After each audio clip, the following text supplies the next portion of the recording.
मेरा छोटा भाई शॉन और मैं, हमारी छोटी सी दुनिया। शॉन, जी हाँ शॉन।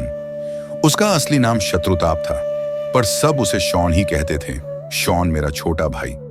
मेरा एक और भाई था, तामा विकर्ण, लेकिन वह बचपन में ही अपनी मौसी के राज्य चला गया था। शॉन और मैं ही बचे थे। मेरा बचपन शॉन और मेरी यादों से भरा था।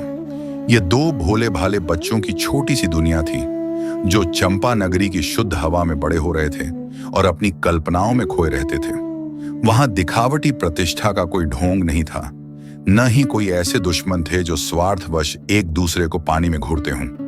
यह बस दो भाइयों की लक्ष्यहीन दुनिया थी, और उस दुनिया के केवल दो ही रक्षक थे। एक हमारी माता राधा और दूसरे हमारे पिता अधिरथ। आज भी उन दोनों की याद मेरे दिल में एक कोमल तार छेड़ देती है, और अनजाने में ही दो ऐसे ज्ञानी पुरुष, जो कुछ ज्ञान से बोझिल हैं, कुछ प्रेम से अभिभूत हैं, मेरी आंखों के सामने आ जाते हैं। लेकिन यह बस एक पल के लिए होता है। मैं तुरंत इसे महसूस कर लेता हूं, क्योंकि मैं जानता हूं, आंसू एक कमजोर मन का प्रतीक है। दुनिया के किसी भी दुख की आग आंसुओं के पानी से कभी नहीं बुझती। फिर भी इन दो आंसुओं को बहाए बिना मेरा हृदय कभी हल्का नहीं होता, क्योंकि इन दो आंसुओं के सिवा मैंने उन्हें अपने जीवन में कोई अनमोल चीज नहीं दी है। और मुझे नहीं लगता कि मेरे माता पिता के प्रेम के प्रतीक के रूप में इससे अधिक कीमती कुछ और हो सकता है।